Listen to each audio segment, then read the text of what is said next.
Assalamualaikum warahmatullahi wabarakatuh. Saya Nur Anis Syamsidah binti Jamaluddin, pemegang nombor matrik 1211501. Baiklah, serba sedikit pengenalan mengenai manuskrip yang telah pun kami kaji. Iaitu yang pertama, manuskrip ini telah pun diperolehi dari Perpustakaan British dan ianya juga mempunyai nombor iaitu EAP 352/6/4. Tajuk bagi manuskrip yang telah pun kami kaji ini adalah Khutbah Isra' dan Mi'raj Nabi Muhammad SAW. Khutbah Isra' dan Mi'raj Nabi Muhammad SAW ini diterjemahkan ke dalam bahasa Melayu oleh Buya Haji Imam Abdul Salam, iaitu Kepala Madrasah Tarbiyah Al-Islamiyah Pulau Pujung. Bahasa yang digunakan di dalam manuskrip ini adalah tulisan Jawi Klasik dan beberapa perkataan Arab. Manuskrip ini juga dikomposisikan di Sumatera, Indonesia pada abad ke-20. Bismillahirrahmanirrahim. Assalamualaikum warahmatullahi wabarakatuh. Nama saya Muhammad Afiq Hakim bin Azmi, nombor matrik 1211457. Pada kali ini kita akan membicarakan tentang struktur manuskrip. Baiklah, yang pertama adalah bilangan manuskrip. Manuskrip ini mempunyai 195 muka surat. Namun hanya 60 muka surat sahaja yang ditransliterasi bermula daripada muka surat 53. Setiap halaman mempunyai 14 baris dan setiap baris tidak tentu jumlah perkataannya kerana ada baris yang mempunyai potongan ayat daripada Al-Quran, hadis dan syair. Saiz yang kedua, saiz manuskrip. Saiz manuskrip tidak diketahui. Yang ketiga, bahan penulisan. Bahan penulisan dia berkaitan dengan kertas moden. Keadaan fizikalnya tidak diketahui. Tira airnya tiada. Cashwordnya pun tiada. Nama saya Ahmad Daniam bin Muhammad Adam, nombor matrik 1213591. Di sini saya akan membentangkan 3 isi yang terdapat di dalam analisis manuskrip saya yang bermula daripada muka surat 53 sehingga 62. Pertama ialah peringatan kepada golongan lelaki untuk berhati-hati dengan wanita yang bukan mahram. Ini kerana dapat mengelakkan daripada berlakunya zina dan bagi memelihara diri dengan mengikut peraturan dan perintah daripada Allah SWT. Seterusnya adalah perintah kepada golongan isteri untuk selalu mentaati suaminya kerana syurga seorang isteri itu terletak pada suami. Akhir sekali ialah menerangkan tentang 3 jenis riba dan larangan untuk menjauhi perbuatan tersebut. Pertama, riba al-fad. Riba al-fad ialah menjual emas dengan emas, perak dengan perak atau menjual makanan dan sejenisnya seperti beras dengan beras, padi dengan padi. Kedua, riba al-yad. Riba al-yad pula ialah menukarkan atau menjual emas dengan emas, perak dengan perak atau makanan sejenisnya tidak terima pada waktu itu. Ketiga, riba al-qad. Riba al-qad ialah mempiutangkan orang lain dengan jalan mengambil keuntungan yang disyaratkan waktu. Manakala larangan menjauhi riba ini perlu diambil berat kerana perbuatan ini dikutuk oleh Allah SWT dan perbuatan ini juga tergolong dalam golongan orang yang tidak akan diampunkan oleh Allah melainkan bertaubat. Analisis manuskrip Recto 32 sehingga kepada verso 36. Yang pertama adalah berkaitan dengan riba. Dihuraikan di dalam manuskrip ini betapa buruknya akibat perbuatan riba sehingga kan ada hadis yang mengatakan tentang perbuatan yang membuatkan seseorang itu tidak akan masuk syurga dan tidak akan mendapat nikmat syurga sekalipun antaranya adalah riba. Penulis menghuraikan lagi, Allah akan membalas kepada hamba-Nya yang mengamalkan riba dengan menghadapi kekurangan rezeki dan buah-buahan. Sedikit turun hujan yang memberikan hasil kepada tumbuh-tumbuhan. Makanan akan menjadi mahal.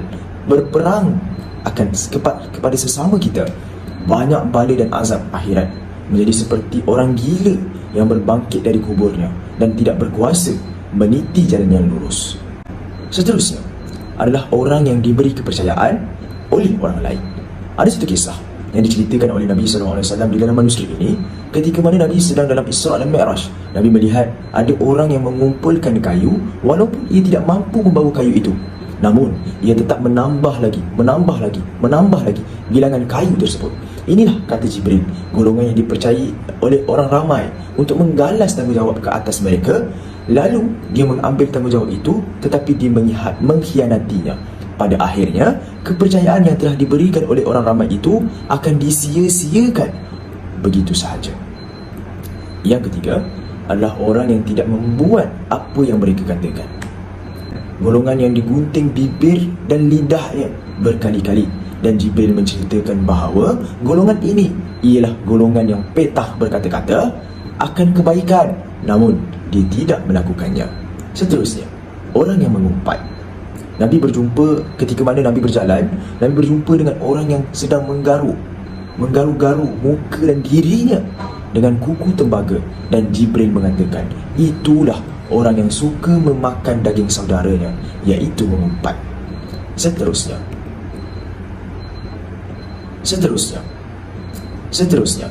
Iblis menyerupai Nabi. Ketika mana Nabi sambung perjalanan baginda, Nabi terlihat ada seorang lelaki tua yang berada di tepi jalan. Lalu Jibril memberitahu kepada Nabi SAW bahawa itulah Iblis yang cuba untuk menyerupai kamu, wahai Nabi. Dan yang terakhir adalah perumpamaan dunia. Ketika mana Nabi sambung perjalanan baginda, Nabi terlihat ada satu sosok tubuh wanita tua, dan Jibril mengatakan perempuan tua itu ataupun wanita tua itu ibarat dunia di mata manusia yang terlihat tua sangat, yang sedang menunggu ajalnya. Di samping itu, pada halaman R37 sehingga V41 terdapat beberapa analisa manuskrip yang telah dikenal pasti. Antaranya adalah hikmah Nabi meminum susu. Pada bahagian ini, dijelaskan tentang hikmah Nabi meminum separuh sahaja air susu yang telah dibagi 3. Nabi meminum 2 bahagian dari 3 itu saja. Selesai meminum, baginda diberitahu Jibril bahawa itulah tanda tidak ada umatnya yang keseluruhannya masuk ke dalam syurga, namun ada sebahagian daripadanya akan masuk ke dalam neraka. Sejurus mendengar itu, Nabi ingin menghabiskan air susu yang berbaki itu tadi, tetapi tidaklah boleh baginya meminum itu menurut Jibril. Dan menurut Jibril, itulah hikmah di sebalik kejadian tersebut. Seterusnya, terdapat juga peristiwa batu yang bersuara. Pada peristiwa ini, dikatakan berlaku ketika Nabi memasuki masjid Baitul Maqdis bersama malaikat. Peristiwa ini berlaku ketika Nabi ingin menaiki ataupun boleh dikatakan menjijak suatu batu di tepi tapak Masjid Aqsa bagi mengambil air sembahyang. Baru saja baginda mahu berjinjak kaki di atasnya, batu tersebut terus bersuara dengan suara yang sangatlah nyaring. Batu tersebut berkata bahawa dia sudah pun 1000 tahun dijijak manusia di situ. Jadi dia berjanji dengan Nabi untuk memberi Nabi memijaknya, tetapi Nabi juga diminta olehnya berjanji untuk memintakan kepada Allah Subhanahu Wa Taala supaya dia dimasukkan bersama batu-batu di syurga. Sejurus mendengar itu, Nabi terus memohon kepada Allah SWT supaya memasukkannya ke dalam syurga, dan Allah memperkenankan permohonan kekasihnya. Setelah itu, berkata baginda, insya-Allah telah diperkatakan Allah akan permintaan kamu itu. Maka batu itu pun menyuruh Nabi memijaknya, dan Nabi pun memijaknya serta terus mengambil air sembahyang. Sesudah mengambil air sembahyang, Nabi pun terus naik ke atas masjid, dan batu itu juga naik ke udara sehingga hari kiamat. Apabila datang hari kiamat, masuklah batu tersebut ke dalam syurga Allah Subhanahu Wa Taala. Di samping itu, terdapat juga peristiwa Nabi menjadi imam kepada malaikat dan nabi-nabi terdahulu. Pada peristiwa ini, diceritakan bahawa berlakunya di dalam Masjid Aqsa, iaitu berhimpun malaikat daripada langit dan segala roh nabi-nabi terdahulu. Maka Jibril mengemukakan bahawa Nabi menjadi imam pada ketika itu. Maka baginda pun sembahyang 2 rakaat bersama malaikat dan nabi-nabi itu. Selesai sembahyang, bertanya Jibril kepada Nabi, "Ya Nabi Allah, adakah tahu engkau orang yang di belakang?" Tanya Jibril kepada Nabi. Namun jawab Nabi, "Tidak tahu aku." Maka Jibril memberitahunya bahawa itulah sekalian Nabi yang diutus oleh Allah Subhanahu Wa Taala. Dan Nabi berkata, "Segala kamu menyanjung Tuhan, dan aku sanjung pula akan Tuhan." Kemudian sejurus selepas itu, Nabi terus membacakan suatu lirik seperti berikut. Bismillahirrahmanirrahim. Saya Nur Faiz Adamuddin Rahmat, nombor metrik 1213291, akan membentangkan tentang analisa Rektor 42 hingga versa 46. Analisis manuskrip yang terdapat pada Rektor 42 hingga versa 46 ialah yang pertama, terpilihnya Nabi Muhammad sebagai seorang Rasul. Allah SWT menurunkan Al-Quran sebagai mukjizat dan menjadikan umat Nabi Muhammad sebagai umat yang paling terbaik. Allah menurunkan Al-Fatihah yang menjadi kelebihan baginya berkat daripada Nabi Ibrahim AS. Yang kedua, Nabi Muhammad berjumpa bidadari. Selepas Nabi meminum susu, maka datanglah seorang bidadari bersama roh Nabi-Nabi yang terdahulu. Maka Nabi bertanya, "Siapakah kamu?" Jawab bidadari itu, "Mereka ialah makhluk yang tidak akan mati yang duduk di dalam syurga." Yang ketiga, Nabi Muhammad SAW naik ke langit. Sesudah Nabi Muhammad berwirid dan berdoa, baginda keluar dari Masjid Al-Aqsa, lalu didatangkan tangga dari syurga Firdaus yang berasal dari emas dan perak yang berukir dari permata yang tidak pernah dilihat di dunia sebelum ini. Tangga itu merupakan tempat naiknya roh Adam selepas kematian yang dijaga oleh malaikat kanan dan kiri. Tidak lama selepas itu, bertemu Nabi dengan lautan yang hijau airnya. Bertanya Nabi kepada Jibril, "Laut apakah ini?" Jawab Jibril, inilah laut antara dunia dan langit pertama. Yang keempat, Nabi Muhammad berjumpa malaikat Ismail.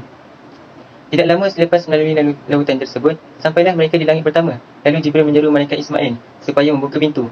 Malaikat Ismail bertanya, siapakah yang kamu bawa bersama itu? Jawab Jibril, inilah Nabi Muhammad. Bertanya lagi malaikat Ismail, adakah dia mendapat kebenaran untuk naik?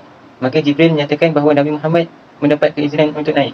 Maka malaikat Ismail pun segera membuka pintu langit. Lalu kelihatanlah Nabi akan malaikat Ismail itu bersama tenteranya yang jumlahnya beribu-ribu.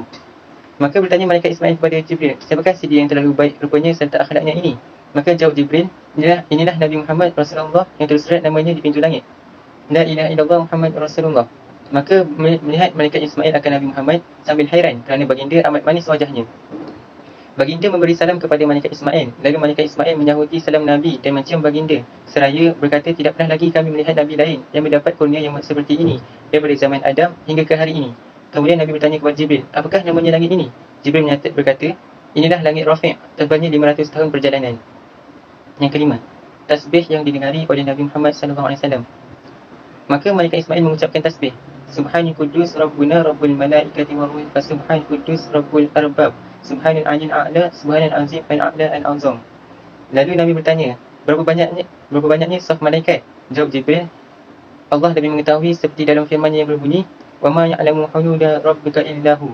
Artinya, dia tidak mengetahui akan tentera Tuhan engkau, melainkan Tuhan sahaja yang mengetahuinya. Bismillahirrahmanirrahim. Assalamualaikum warahmatullahi wabarakatuh. Saya Muhammad Fauzan bin Muhammad Bisal, nombor metrik 1213292.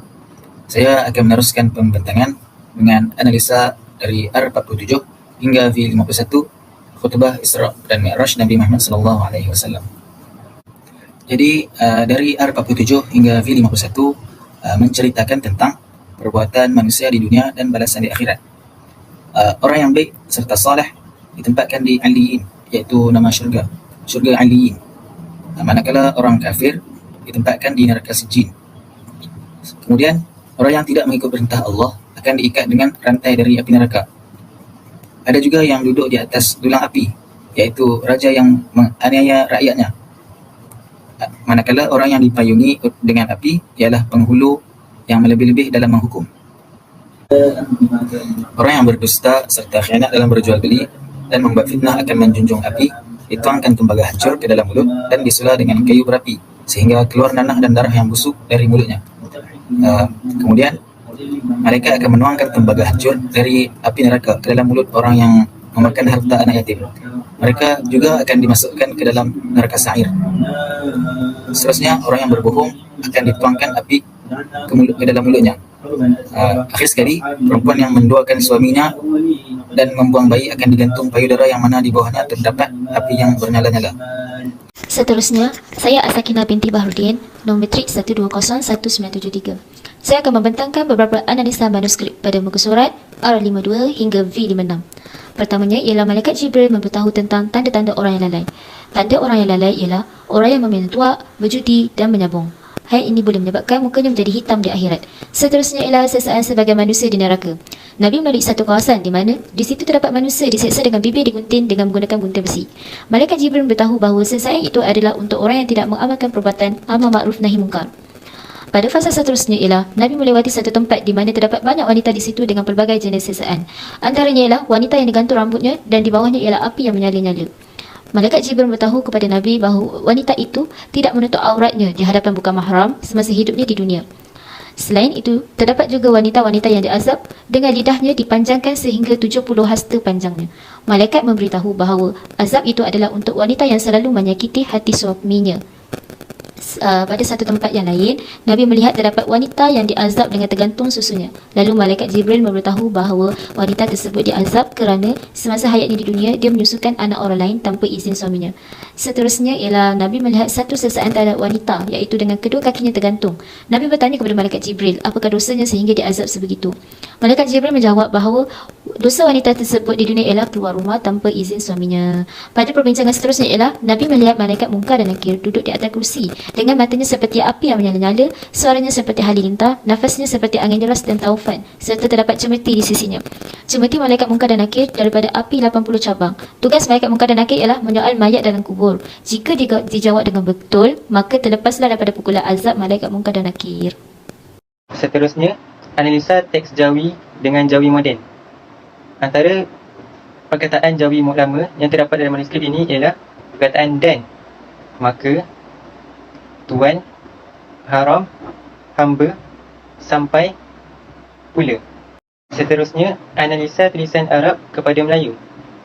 Antara tulisan Arab yang terdapat di dalam manuskrip ini ialah, yang pertama, mislu, iaitu contoh. Yang kedua, jami'u, yang bermaksud semua. Yang ketiga, syaitan, yang bermaksud syaitan. Yang keempat, taujah, yang maksud menghadapi. Yang kelima, al-mustaqim, yang bermaksud jalan yang lurus. Tuntasnya, terdapat beberapa pengajaran yang dapat kita perolehi daripada manuskrip ini. Antaranya ialah, setiap perbuatan baik dan buruk akan mendapat balasan yang setimpal dengannya di akhirat nanti.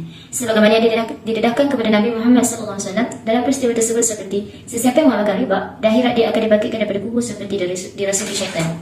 Antara dosa yang tidak dapat diampunkan oleh Allah kecuali bertaubat adalah mereka yang suka mengamalkan riba, memakan harta anak yatim dan meminum haram. Selain itu juga, wanita yang solehah akan memasuki mana-mana pintu syurga dengan syarat patuh dan taat akan perintah Allah dan taat kepada suaminya. Daripada peristiwa ini, Nabi banyak melalui satu kawasan di mana banyak siksaan wanita di neraka. Antara siksaannya ialah lidahnya dipanjangkan sehingga 70 hasta disebabkan suka menyakiti hati suaminya dengan lidahnya semasa hayatnya di dunia. Seterusnya ialah orang yang banyak cakap tapi tidak mengamalkan apa yang dicakapnya itu akan diseksa di akhirat dengan lidah dan bibirnya akan digunting berkali-kali di akhirat. Sebagai seorang Muslim, haruslah kita mengamalkan perintah Allah dan meninggalkan larangannya. Daripada manuskrip ini, kita dapat simpulkan bahawa peristiwa Isra dan Mi'raj merupakan salah satu mukjizat terbesar Nabi Muhammad SAW selain Al-Quran. Isra Mi'raj merupakan kejadian penting bagi umat Islam kerana melalui peristiwa Isra Mi'raj inilah turun perintah solat 5 waktu dalam sehari yang menjadi kewajipan bagi umat Islam. Selain itu, peristiwa ini menceritakan tentang perbuatan manusia di dunia serta balasan yang dahsyat di akhirat.